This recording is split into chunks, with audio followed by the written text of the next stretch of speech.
Tips and trik keterima LPDP. 1. Aktif di masyarakat. Karena dengan kita aktif di masyarakat, kita tuh jadi tahu nanti ada nilai yang mau kita jual, dan juga kita jadi tahu kalau misalnya kita selesai kuliah, kita mau apa nih di masyarakat, dan kita udah ada bayangan sebelumnya apa sih permasalahan masyarakat. Jadi pada saat kuliah pun kita juga tahu masalah-masalah di Indonesia, di masyarakat, masalah-masalah masyarakat apa sih yang mau kita kulik-kulik nih, yang mau kita cari solusinya dengan belajar. Nah, pada saat kita pulang, kita jadi tahu masalah-masalah apa sih yang kira-kira pengen kita bantu carikan solusinya gitu. Jadi pas udah pulang udah nggak bingung-bingung lagi. Dan aktif di masyarakat lewat organisasi itu juga salah satu nilai jual loh untuk bisa keterima di LPDP. Menurut pengalaman aku ya, itu salah satu nilai jual yang cukup tinggi untuk masuk di LPDP. Yang kedua itu siapin kebutuhan-kebutuhan administrasi, karena kan untuk masuk LPDP ada syarat-syarat yang harus dipenuhi tuh, kayak misalnya IPK, minimal IPK. Jadi untuk teman-teman yang sekarang masih kuliah, jangan malas-malas belajarnya, karena untuk beasiswa itu pasti ada minimal IPK yang tertentu yang harus dicapai gitu. Kalau nggak salah tuh minimal 3 atau 3,25. Cuma dan sebenarnya ini LPDP ini hanya membantu kita karena untuk mendaftar ke sekolah, terutama untuk teman-teman yang mau daftar di luar negeri, itu IPK-nya cukup tinggi untuk mau daftar ke sekolah itu. Kayak contohnya aku di UCL itu minimal IPK 3,5. Untuk teman-teman yang bermimpi mau di Oxford itu 3,75. Oxford, Harvard, Cambridge itu setahu saya itu 3,75. London School of Economics juga 3,75. So jadi yang sekarang masih punya kesempatan nih, masih belajar, masih kuliah nih, yang belum lulus, nah kejar deh tuh IPK setinggi-tingginya. Jadi kita bisa, itu salah satu IPK tuh menurut saya salah satu kunci pintu lah, kunci emas banget untuk kita meraih apa yang teman-teman set goals di dalam diri teman-teman gitu. Terus selain IPK ada juga bahasa Inggris kayak IELTS, TOEFL. Nah itu juga ada tips and triknya tersendiri. Intinya adalah kenali sih kamu tipenya kayak gimana. Apakah kamu tipe yang harus les atau enggak kamu tipe yang belajar sendiri. Tapi kalau belajar sendiri pun jangan malu, jangan merasa kalau kita udah jago di sini. Jujur aja sama diri sendiri gitu. Saya kekurangannya di writing nih. Gimana caranya supaya writing saya meningkat? Ya mungkin kita bisa latihan. Hal simple deh, latihan misalnya nulis diary atau misalnya nggak sempat nulis, misalnya nulis status aja, tapi nulis statusnya pakai bahasa Inggris gitu. Misalnya di medsos itu kan sebenarnya udah latihan bahasa Inggris kan di situ. Nulis Twitter, live tweet gitu, misalnya live tweet kejadian sehari-hari gitu. Itu kan sebenarnya juga udah itu kan sebenarnya juga udah latihan curhat lah istilahnya kayak gitu di bahasa Inggris. Dan itu tuh latihan nulis. Atau misalnya speaking misalnya latihan sama temennya gitu, misalnya latihan percakapan aja pakai bahasa Inggris. Karena di speaking itu yang penting adalah kita berani ngomong gitu. Jadi bukan masalah grammar, itu urusan nanti deh, tapi yang penting tuh adalah berani ngomong, kita berani ngungkapin sesuatu. Dan itu yang lumayan penting di IELTS atau TOEFL atau tes bahasa Inggris lainnya gitu. Jadi kenali kekurangan masing-masing, kenali kemampuan masing-masing. Jangan menganggap bahwa kita nih udah setinggi ini. Kalau kita merasa udah setinggi ini, turunin lagi. Jadi dengan kita turun, kita jadi berusaha terus. Nah, yang ketiga, menghadapi wawancara. Wawancara ini salah satu kegiatan yang cukup ditakuti oleh calon-calon awardee LPDP. Mungkin sebenarnya nggak cuma LPDP ya, orang cari kerja juga, orang lagi beasiswa lain juga harus menghadapi ini.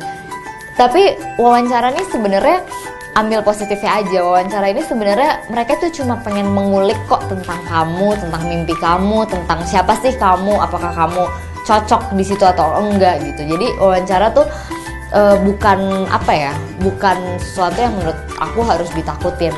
Tips aku untuk wawancara cuma satu sih, jujur aja udah. Kalau misalnya emang nggak tahu, bilang nggak tahu. Kalau misalnya emang kamu tidak akan melakukan A, ya bilang nggak melakukan. Kalau kamu akan melakukan B, bilang jangan dibuat-buat. Karena di LPDP ini pewawancara ada 3 ya. Ada psikolog, ada ahlinya 2 kalau nggak salah. Nah, si psikolog ini dia akan tahu kalau kamu bohong, dan ketika kamu bohong atau jawaban yang dibuat-buat yang membuat seolah-olah kamu nih hebat banget, itu tuh bakal ketahuan, dan kalau ketahuan itu justru hasilnya malah tidak baik gitu. Jadi lebih baik jujur, kalau emang kamu experience-nya baru segitu, ya bilang aja experience saya baru segitu, tapi Pak saya punya cita-cita, saya ingin ini gitu. Jadi apa ya?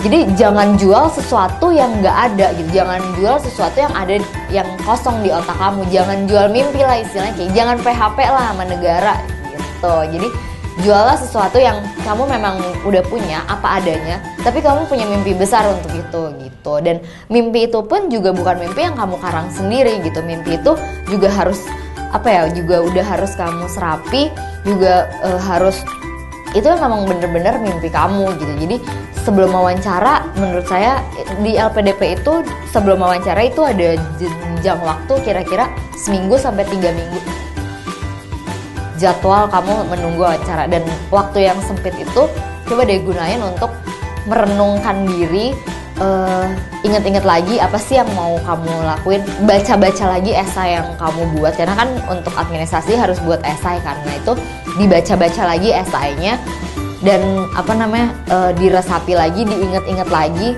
kamu nih orangnya seperti apa, kamu nih maunya apa, kamu nih experience-nya seperti apa gitu. Dan itu, dan harus jujur lah itu, dan latihan juga. Jadi jangan sampai gugup tegang, karena kalau gugup tegang tuh jadi blank, jadi lupa.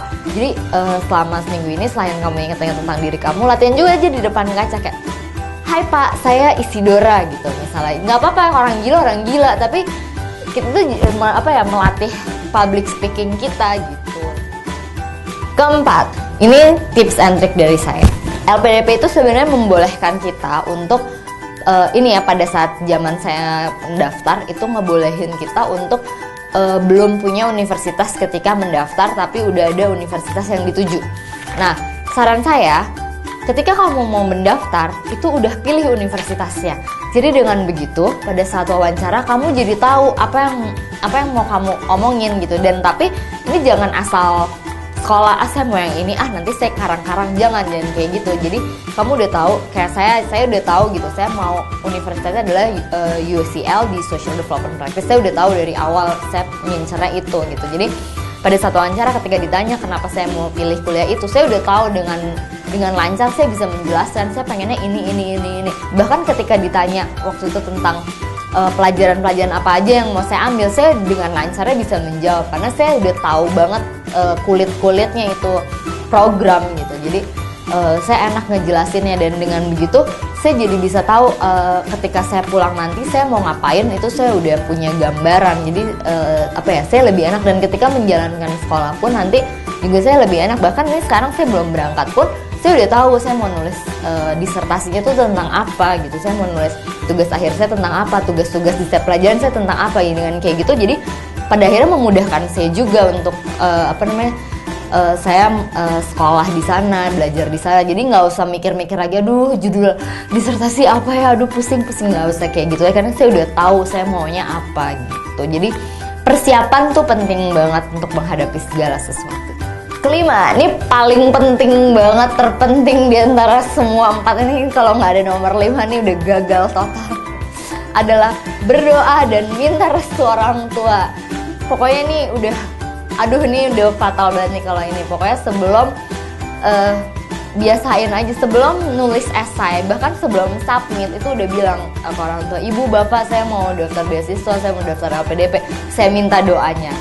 Udah habis itu berdoa dulu, bilang kalau misalnya kita mau kita mau daftar, kita mau bikin esai untuk daftar beasiswa, mohon petunjuk, mohon pencerahan, mau bukakan pikiran saya untuk untuk bisa menulis dengan lancar, untuk bisa mengeksplor diri saya dengan lancar gitu. Jadi dengan begitu kita tuh nulis esai pun juga di bawah bimbingan yang kuasa gitu. Jadi nggak kita asal gitu, nggak asal nulis, tapi yang kita tulis setiap otot-otot di jari kita itu udah dengan bantuan dari yang kuasa gitu. Jadi nggak cuma dari kita, dan itu udah berdasarkan bimbingan dari orang tua kita. Dan begitu juga pada saat kita wawancara gitu. Jadi yang kita tuh datang tuh nggak sendiri, nggak kita tuh nggak berjuang sendiri gitu, tapi ya ada kekuatan yang mendorong kita untuk sampai di situ. Bahkan ketika hasilnya keluar, mau itu diterima, mau itu nggak diterima, itu udah jalannya gitu. Itu kalau misalnya nggak diterima bukan berarti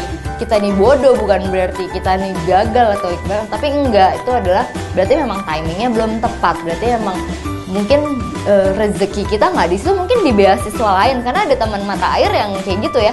Makanya ada teman mata air yang di LPDP nggak bisa, tapi dia dapat beasiswa yang oke juga gitu mas. Jadi apa ya, satu pintu tertutup bukan berarti pintu-pintu lainnya tidak terbuka gitu. Dan itu tuh ada di apa namanya, dan itu menurut saya berkat kekuatan dari doa dan restu orang tua. Nah gitu, jadi itulah sekian cerita sepenggal kisah hidup Isidora dari kuliah sampai mau melanjutkan kuliah di London. Semoga bermanfaat untuk teman-teman semua, dan sampai jumpa di kisah London saya berikutnya. Dadah.